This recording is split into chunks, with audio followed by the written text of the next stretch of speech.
அனைவருக்கும் வணக்கம். வெற்றியோ தோல்வியோ கவலை வேண்டாம். யார் பாராட்டினாலும் பாராட்டாவிட்டாலும் நம் கடமையை செய்வோம். நேர்மையும் திறமையும் வெளிப்படும் போது பகைவனும் உன்னை நேசிக்க தொடங்குவான். சொன்னவர் சட்ட மாமேதை டாக்டர் அம்பேத்கர் என்று கூறி, இன்றைய வகுப்பில் நாம் தொடர்ந்து பார்த்து கொண்டு வருகின்ற இந்து மேரேஜ் ஆக்ட் 1955, இந்து திருமண சட்டம் 1955 நாம் பார்த்து கொண்டு வருகிறோம். அப்படியே வழக்கம் போல் ஒரு ரீகாலு. செக்ஷன் 5 என்ன சொல்கிறது? Conditions of Hindu marriage, Hindu திருமணம் செல்லக்கூடியதாக இருக்க வேண்டுமென்றால் என்னென்ன நிபந்தனைகள் இருக்க வேண்டும் என்று சொல்கிறது. 6 ஒமிட்டடு, 7 செரமனி, என்ன அந்த சடங்கு சம்பிரதாயப்படி நடக்க வேண்டும் என்பதை பற்றி. 7A சீர்திருத்தம் மற்றும் சுயமரியாதை திருமணம் பற்றி சொல்கின்றது. 8 ரிஜிஸ்ட்ரேஷன், திருமணம் பதிவு செய்தலை பற்றி சொல்லுகின்றது.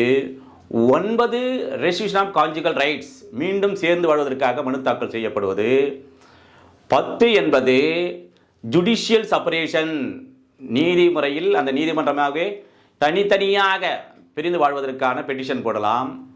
11 என்றால் எப்படிப்பட்ட திருமணங்கள் எல்லாம் அது வாய்டு, செல்லாது என்பதை பற்றி.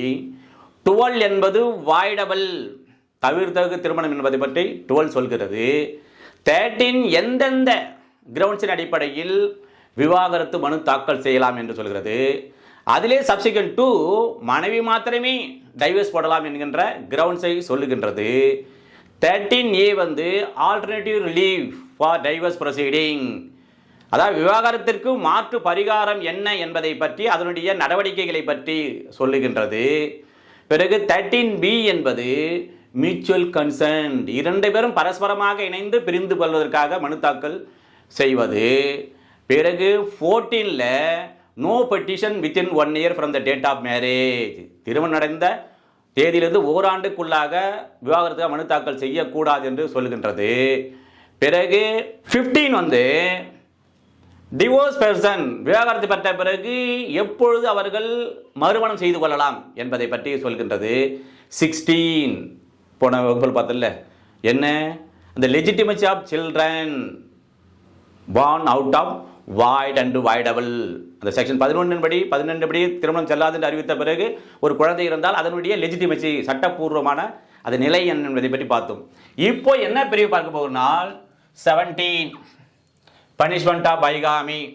ஏன் சார் ஒவ்வொரு வகுப்புலையும் சொல்கிறீங்கன்னா, படிக்கும்போது இப்படி தான் படிக்கணும். ஏற்கனவே படித்தது நமக்கு ரீகால், ரீகலெக்ட் ஆல் ரெஃப்ரெஷ், இது நினைவு இருந்தால், இல்லைன்னா மறுபடியும் என்ன பண்ணலாம், அங்கேருந்து போகணும். சரி, பனிஷ்மெண்ட் ஃபார் பைகாமி, கணவனோ மனைவியோ உயிரோடு இருக்கின்ற போது இரண்டாவது திருமணம் செய்து கொண்டால் என்ன தண்டனை என்பதை சொல்வதான் இந்த 17. 1+7 8, தாலி கட்டுனா என்ன பண்ணாங்க, உங்க ஜெயிலு. சரி, அப்ப என்ன பண்ணா, any marriage between 2 Hindus solemnized after commencement of this act, என்ன சொல்றாங்க இங்க, 2 இந்துக்களுக்கு இடையே திருமணம் நடைபெறுகிறது. எப்போ? இந்த சட்டம் ஆரம்பித்த பிறகு, கமென்ஸ்மெண்ட் ஆன பிறகு. இது இந்து திருமண சட்டம் 55 ஆரம்பித்த பிறகு 2 இந்துக்களிடையே ஒரு திருமணமானது நடைபெற்றிருக்கின்ற போது இஸ் வாய்ட், அந்த திருமணமானது செல்லாது. எப்போ? எப்படி? If at the date of such marriage either party at husband or wife living. Section 494 and 495 of IPC 1860 shall apply accordingly. கணவனோ மனைவியோ உயிரோடு இருக்கும்போது அவர்கள் இரண்டாவது திருமணம் செய்து கொண்டால் அவருக்கான தண்டனையானது இந்திய தண்டனை சட்டம் 1860 படி அவர்கள் தண்டிக்கப்படாது என்று சொல்கிறாங்க. இப்போ இதையே நாம ஒரு படவிளக்கத்தோடு பார்த்தோம்னா நமக்கு ஈஸியாகவும் புரியும், மெமரியில் அப்படியே இருக்கும். கண்ணு ஒரு ஃபோட்டோ மாதிரி, கேமரா மாதிரி வச்சுங்க, அப்படியே கிளிக் பண்ணிங்க. இப்போ இவர் முருகன், இவன் தெய்வானை, இருவருமே இந்துக்கள். திருமண சட்டம் 1955 படி என்ன பண்றாங்க, இருவரும் திருமணம் செய்து கொள்கிறார்கள். இவ்வாறு திருமணம் செய்து கொள்ளுகின்ற போது சர்ச் மேரேஜ், இத்தகைய மேரேஜின் போது இந்த அம்மா ஏற்கனவே இந்த கணவர் திருமணம் செய்யறால இவர் உயிரோடு இருக்கின்ற போதே இப்போ இந்த அம்மா ஏற்கனவே இந்த சங்கரை திருமணம் செய்திருக்கிறார்கள். அதே போன்று இவர் இந்த தெய்வானை திருமணம் செய்திருக்கின்ற இந்த மேரேஜின் போது இந்த வள்ளி இருக்கால, வள்ளி நபரை திருமணம் செய்து உயிரோடு இருக்கிறார்.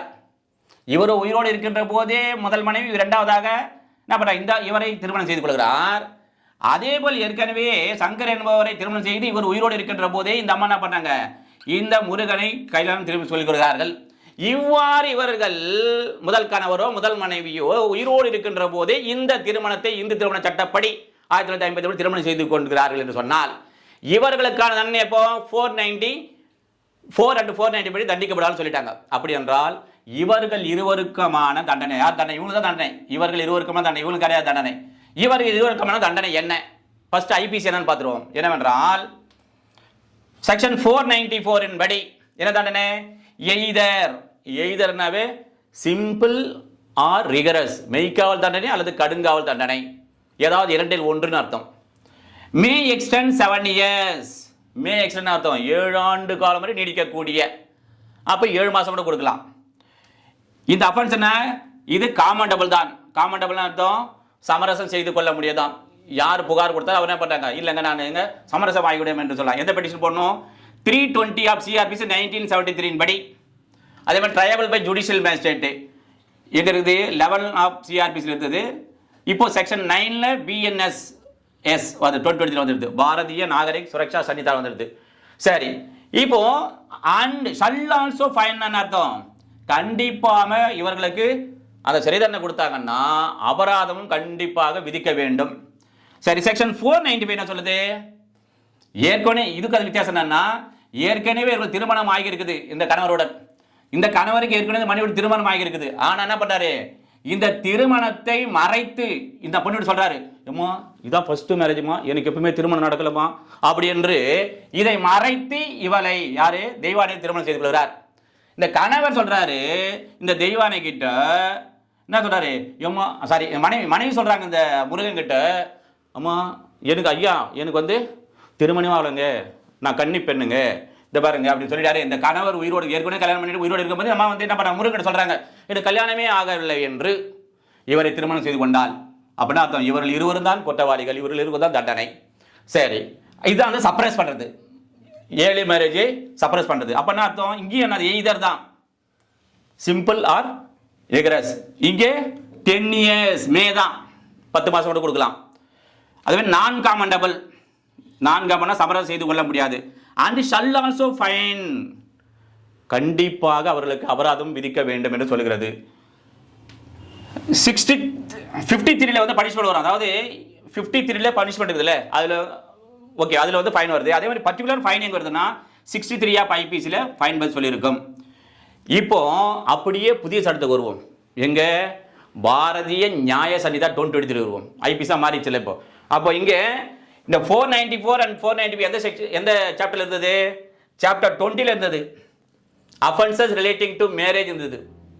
493 to 498 இருந்தது. அப்புறம் 20ல 498 வந்திருக்கு. சரி, ஓகே. ஆனா இப்போ எந்த சாப்டர்ல இருக்குதுன்னு சொன்னால் சாப்டர் 5ல செக்ஷன் 63 to 99ல வந்துடுது. அதுவும் புதிய ஒரு கேப்ஸ் வந்திருக்குது. புதிய ஒரு அத்தியாயம் என்னது? Offences against women and children.